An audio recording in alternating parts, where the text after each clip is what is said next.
We are going to proceed with our textbook exercise. First question is, convert the following temperature to the Celsius scale.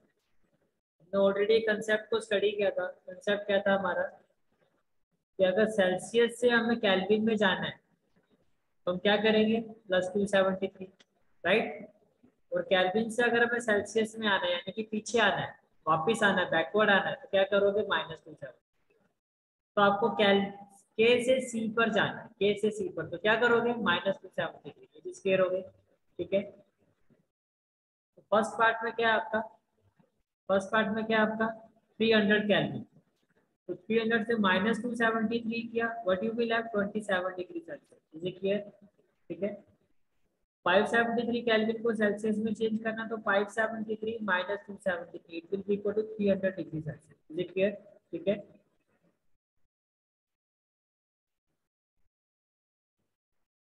Next question है आपका, convert the following temperature to the kelvin scale. अब C से के पर जाना, तो +273 करोगे.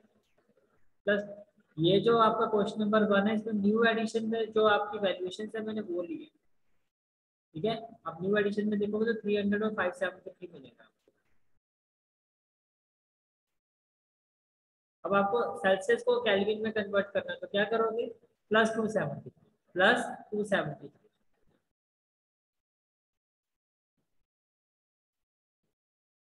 तो 25 डिग्री सेल्सियस केल्विन में चेंज करोगे तो 25 + 273 it will be 298 kelvin. 373 degree Celsius kelvin में चेंज करोगे तो 373 + 273 that is 646 kelvin. Is it clear. ठीक है. Next question is, give reason for the following observation. Naphthalene balls disappear with time without leaving any solid. देखो naphthalene जो है आपका वो सॉलिड फॉर्म में होता है, सॉलिड से वो गैसियस फॉर्म में डायरेक्टली कन्वर्ट हो जाता है. उस प्रोसेस को क्या कहते हैं, सब्लिमेशन. क्या कहते हैं, सब्लिमेशन. तो जो मेन रीजन होता है इसका वो क्या होता है, सब्लिमेशन. तो किस तरह से आंसर दोगे आप,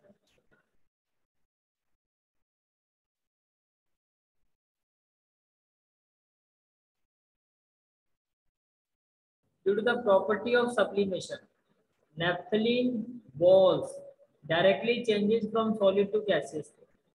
सब्लिमेशन की प्रॉपर्टी की वजह से जो नेफ्थलीन बॉल्स हैं आपकी वो सॉलिड से डायरेक्टली चेंज हो जाती है किसमें, gaseous state, without changing into liquid. This is the reason therefore naphthalene balls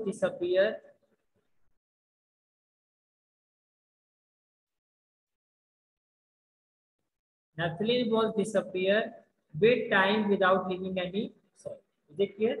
ठीक है.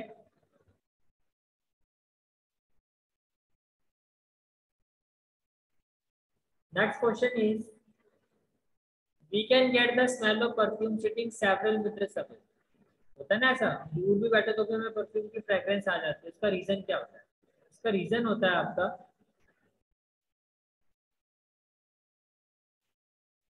The reason is perfume vaporise. Perfume क्या होता है, वेपराइज होता है वेरी फास्ट. बहुत जल्दी परफ्यूम वेपर्स की फॉर्म में कन्वर्ट हो जाता है. और जो ये वेपर्स होते हैं ये एयर पार्टिकल्स के साथ मिक्सअप हो जाते हैं, जिसको हम क्या कहते हैं, diffusion. Perfume vaporise very fast and its vapour diffuse into air easily. That is why we can smell perfume sitting several meters away. Is it clear? ठीक है.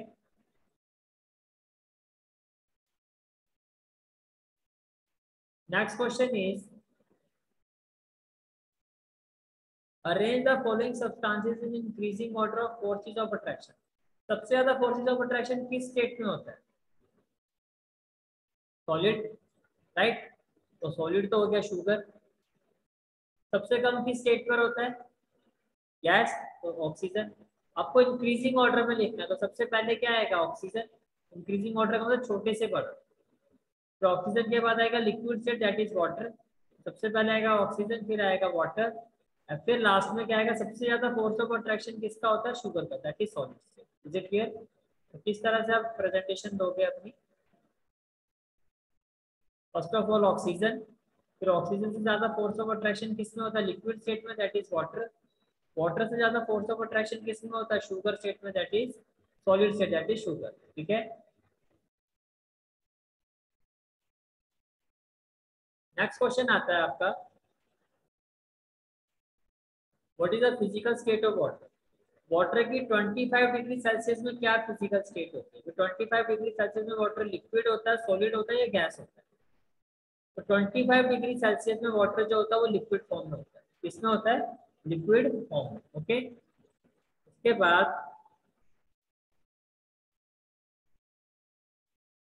What is the physical state of water at 0 degree Celsius? 0 degree Celsius में water की physical state क्या होती है?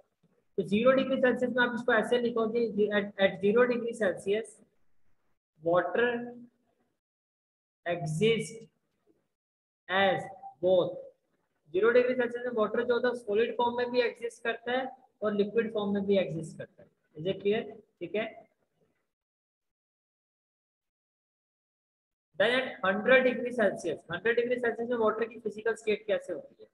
तो 100 degree Celsius में भी आपका आंसर क्या होगा? At 100 degree Celsius water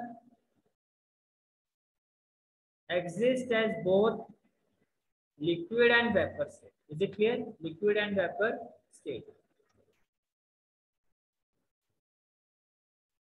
Question number 6. Give two reasons to justify water at room temperature is a liquid. अगर आप ये कह रहे हो कि रूम टेम्परेचर में वाटर लिक्विड होता है, इसका मतलब हम ये कह रहे हैं कि लिक्विड की जो प्रॉपर्टीज होती है वो वाटर शो करता है। तो किस तरह से आप आंसर दोगे?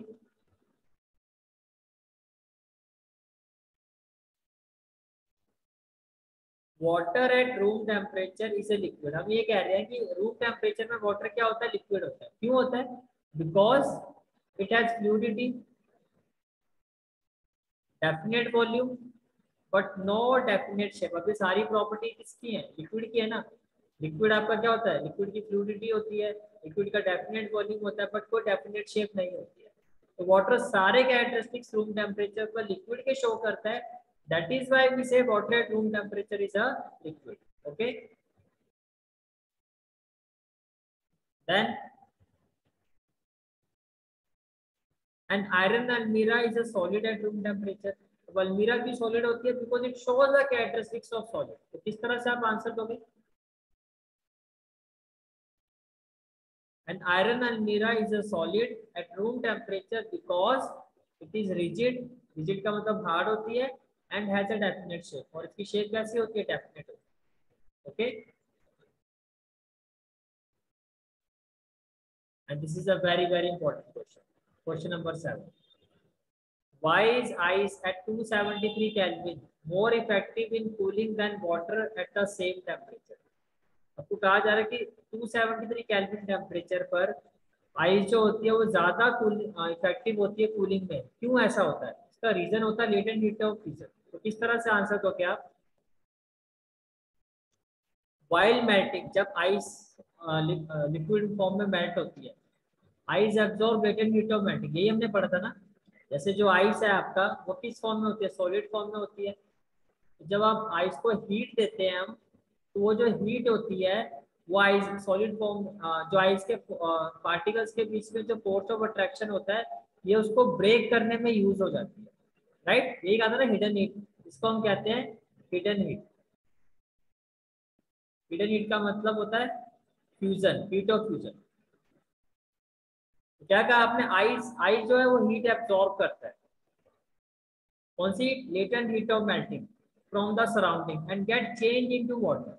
और फिर किस में चेंज हो जाता है? वाटर में। That makes the cooling effect more intense. इसकी वजह से जो कूलिंग इफेक्ट होता है वो क्या होता है? ज्यादा इंटेंस हो जाता है as compare to water at same temperature.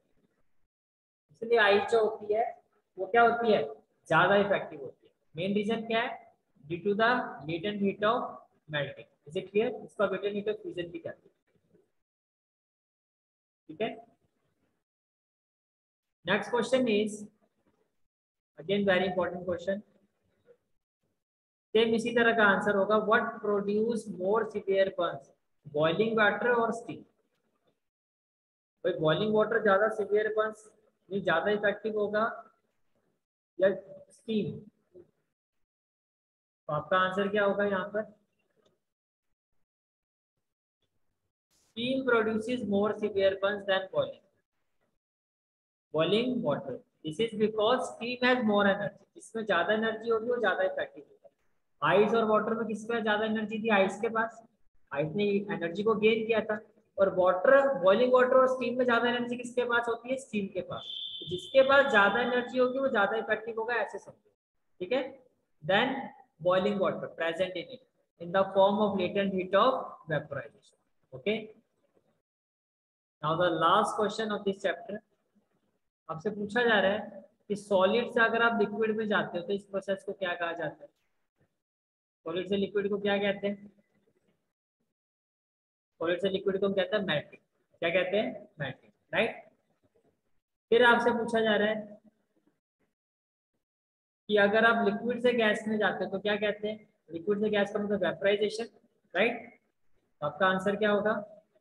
Liquid से गैस, देखो सॉलिड से लिक्विड, सॉलिड से लिक्विड में क्या हो गया? मेल्ट। लिक्विड से गैस, इसको आप वेपराइजेशन भी कह सकते हो और बॉइलिंग भी कह सकते हो। Is it clear? ठीक है। Then gas to liquid, that is condensation. Cloud से जो बारिश होती है उस प्रोसेस को हम क्या कहते हैं? कंडेंसेशन। तो गैस से लिक्विड में कन्वर्ट होना है, this is called as condensation. Okay.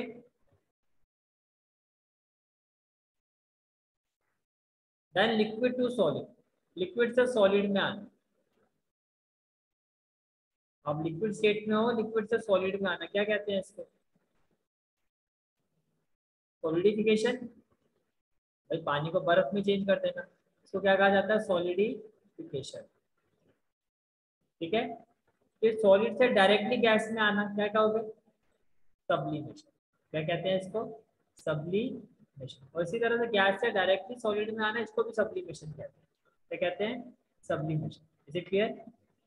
तो डी हो गया सॉलिडिफिकेशन, ई हो गया सब्लिमेशन, एफ हो गया सब्लिमेशन। ठीक है। Now this chapter has been complete. In the next class, we will proceed with our new chapter. Okay.